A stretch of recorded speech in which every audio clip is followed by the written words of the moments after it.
I don't think people realize that when Eminem rolls through all the great rappers that he loved and he says Reggie, Redman's so dope that when he said Reggie, we all knew exactly who he was talking about. He was talking about Reggie Noble, aka Redman. The year is 1994 and hip hop has cemented itself into the mainstream. In this series, we'll be discussing why this year is regarded as one of the greatest years in the history of rap. From New York icons like Nas and Biggie to the arrival of Southern rap in the form of Outkast or UGK, 94 was one of the biggest years in rap music. We'll look back at these classic albums, sharing why they're so great and why their impact meant so much to the culture. All right, man, let's get to it.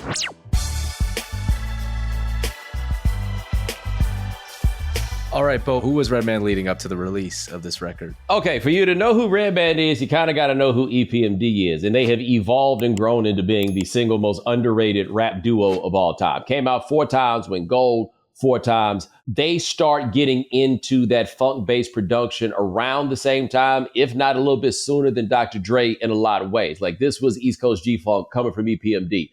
They had a squad called the Hit Squad, right? They had their cachet of rappers. Das EFX is down with them. Redman's another dude that's down with them. What wound up happening is EPMD broke up and the Hit Squad broke up into the Hit Squad on one side, the Def Squad on another. Paris Smith got the Hit Squad and he wound up with guys like Das EFX, for example, who were in the circle. They went in that direction. The Def Squad, Redman, Keith Murray, they went with Eric Sermon. But before the breakup, Redman first shows up on EPMD's all-time classic, Headbanger. And the Headbanger is maybe the best feature verse ever. Like, that's how good Redman was. It's like one of those where is it the best feature verse of all time? It don't really matter. It's in the discussion. And that's the part that matters. He gets you there. The first album, What the Album, is really, really good. It's grimy. It's not the most perfect album that you've ever heard, but it set up and made it clear that this dude had a potential to be like not just a good MC, but a great MC. Fast forward to the year 1994 and Redman releases There Is a Darkside. Now, what Redman was, and that is very important, and that people talk about more now, 30 years later, than I think people were truly aware of at the time, but Redman and Warren G quietly were holding Def Jam down while Def Jam was struggling just a little bit. That record came out, it went gold fast, it was commercially successful, and Redman was at the top of the masthead for Def Jam in a lot of ways. Grimy as hell, incredibly talented, styles upon styles upon styles, and at a time where a dude like that could actually sell a bunch of records and become really famous. So what he was the continuation of the EPMD legacy, carrying the banner for the Hit Squad, and also, along with somebody else you might not think of, kind of carrying Def Jam on his back. Now let's get to the album, There Is a Darkside. Why is this record on this list? There Is a Darkside is an album where I ask you how you feel about There Is a Darkside, and your response is going to tell me how much I care about what you think about rap. There are people who love this album and people who don't think about this album. There's really no in-between on that. So what it is about this album that makes it so interesting, at least for me. The Chronic comes out in 1992. You're in the full throes of the G-Funk on the West Coast, and the idea of sampling Parliament Funkadelic and that wing of things is very much so entrenched in rap. Now, when Dre did it, it was very heavily steeped in the melody of it, and it managed to have a certain pop sensibility while also being grimy. Redman clearly was not worried about the pop sensibilities of this record at all. We'll get more later into what he was actually concerned with, but it wasn't about trying to make something that everybody could dance to. It is grimy, it is sludgy, it is at some points almost incoherent, and it's fucking brilliant. He is rapping from top to bottom on this thing, just straight ahead rapping. The interesting thing about this is Redman had access to Eric Sermon, one of the greatest producers of all time. Instead, he did most of the production. It's a lot of Eric Sermon co-production on here, but most of this production is Redman, who produces like a rapper. He makes beats that he can get on and rap about with his bizarre sense of humor and everything else. But it's on here because, quite honestly, I can't think of another rap record that sounds like this one. That is somehow that dirty, grimy, and nasty, but also intermittently hilarious.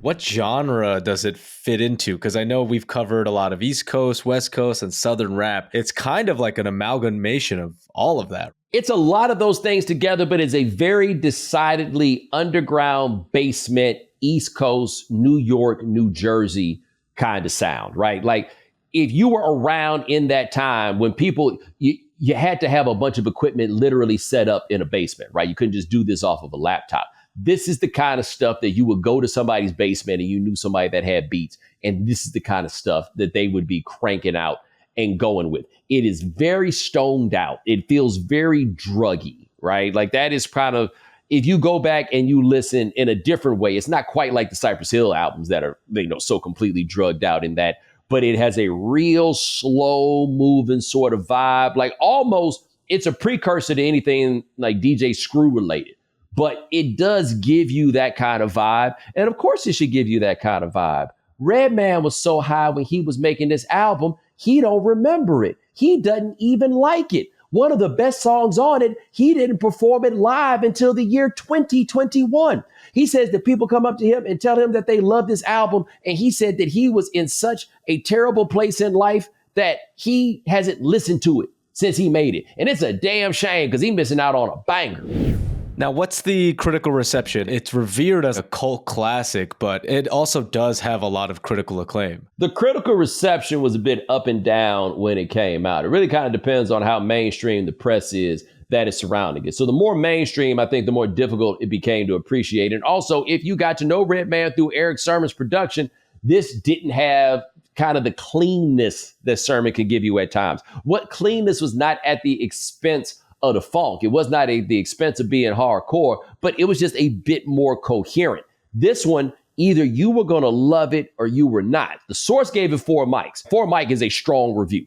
And that was a sign that people who were meant to get this got this. The people who were not quite into rap, where that wasn't really their bag, hey man, there ain't nothing on here for you to dance to. Sorry, there's nothing there. You're just either going to get fully immersed in this bizarre, fantastic world that seemed like an amalgamation of a bunch of Funkadelic album covers, right? Like even if you look at the cover, it's obviously a clear takeoff of Maggot Brain, except his head's coming out the ground and it's surrounded by high voltage power lines. Like, I mean, dude, we're talking something wrong with that dude, but in the best way possible. What are your favorite tracks? What songs really stand out to you on this record? It can get to be difficult identifying your favorite tracks on Dare the Darkside, not because the songs all sound the same, but they all feel kind of the same. And I don't mean that in a bad way, right? But bob your head to this off the top is the moment that you realize, hey, man, we're about to get into some really weird stuff now, aren't we? 1,000,001 Buddha Spots is dope. Cosmic Slop, I really like that one. Rockefeller's a really good one. Green Island is a fun one, right? Like, nah. That one's a banger. Can't Wait. That's the one that my man said that he had not performed until 2021 because he had been in such a dark place when that came out. And we also have the Superman Lover Part 2. So if you don't know about the Superman Lover, Redman had created a superhero named the Superman Lover. And the Superman Lover appeared on the first album, and the song obviously sampled Johnny Guitar Watson's Superman Lover. But the Superman Lover Part 2 is the best one, when the Superman Lover talks about how he had gone to his apartment to see this woman, but it actually turned out that it was a setup. But lucky for him, with my X-ray vision, I saw the ice pick from behind. Like, it is just a full run through of a superhero who got shot and thought he would be okay, except he left his bulletproof suit in the cleaners, right? But don't worry, Superman ain't got no gat, but the Superman Lover do. So it's all, none of this is on the ground. None of this feels like real life. Like people talk about hip hop keeping it real. Real was not about the reality of the world outside. Real was about truth to artistry. And that is what you got here. Is there something to be said about how Redman is kind of underappreciated in the grand scheme of hip hop? Because he did write and produce most of this record, and his career has lasted quite long. And when we talk about the GOATs of rap, he's not really in that conversation. Yo, and it's so funny. When you start talking about Redman's place with all-time greatness, it really just depends on who you were talking to. Because if you were talking to people who were of the time, and particularly people that were into East Coast rap at the time, there is no question. He is one of the greatest rappers of all time. Any of those top 50 lists or whatever that would come out around like the end of the 2000s, or the Source's top 100 rap albums that came out in 1997 had 3 Redman albums on it. 3 of them. There was no disputing that there was hardly anybody as good as him. As you got to the turn of the century, he started putting out more stuff and doing the stuff with Method Man. And then you started seeing like more commercial things, right? So those guys did the Rockwaller, for example. You're going to hear that for the rest of your life. But the people who ultimately became the ones who were the new folks to decide who were the great MCs, the ones that act like no rap ever happened if it didn't come out before 1993, if it didn't happen before Tupac and Biggie. Redman doesn't comfortably fit into a lane that you are then able to understand, right? There's an organic nature to the music there that the people who got there late can't quite get. But in terms of having different flows, different styles, the ability to work metaphors, the clarity of a voice, the ability to be street and also funny, because that is a big thing about him. That was at a time where rappers could be hilarious. And these worlds and these scenarios that he created were so funny. The metaphors and the lines that he had were so funny that I don't know if you're 25 or 30 years old, if you are in a position to properly recognize that man is one of the greatest rappers of all time. Like they did the Summer Jam not too long ago, and Method Man and Redman did the show, and they realized that like the generation gap is too big. They're not coming back to do the show anymore because the folks that are there don't know who they are. Because Redman is not really a radio favorite and it's not really about dance music, there's not a great way for younger people to find out what this is even about. There aren't great avenues. There's not a through line that takes you straight to somebody like Redman. People don't even get to EPMD, and EPMD is unquestionably legendary. So no, I don't think people realize that when Eminem rolls through all the great rappers that he loved and he says Reggie, Redman's so dope that when he said Reggie, we all knew exactly who he was talking about. He was talking about Reggie Noble, aka Redman.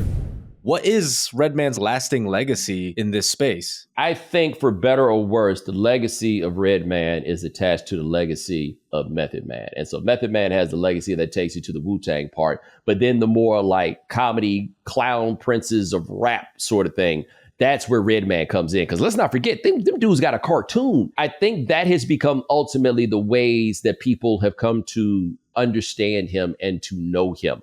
But again, for those of us who were there, they don't get better than him. I'm not saying he's the greatest rapper ever. I'm just saying that when you listen to Redman rap, there's no way you're going to think that somebody better at rapping than that dude. You're not going to think that anybody has ever been more clever than that man. Nobody just has bar after bar after bar, and he makes it sound like he's not even writing this stuff down. Like, you can't be that intricate and make it sound that easy. Prize Picks is really simple to play. You can make your picks and submit your entry in less than 60 seconds.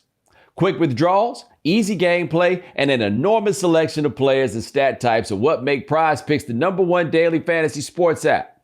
So make sure you go to prizepicks.com/Bomani and use code Bomani for a first deposit match up to $100.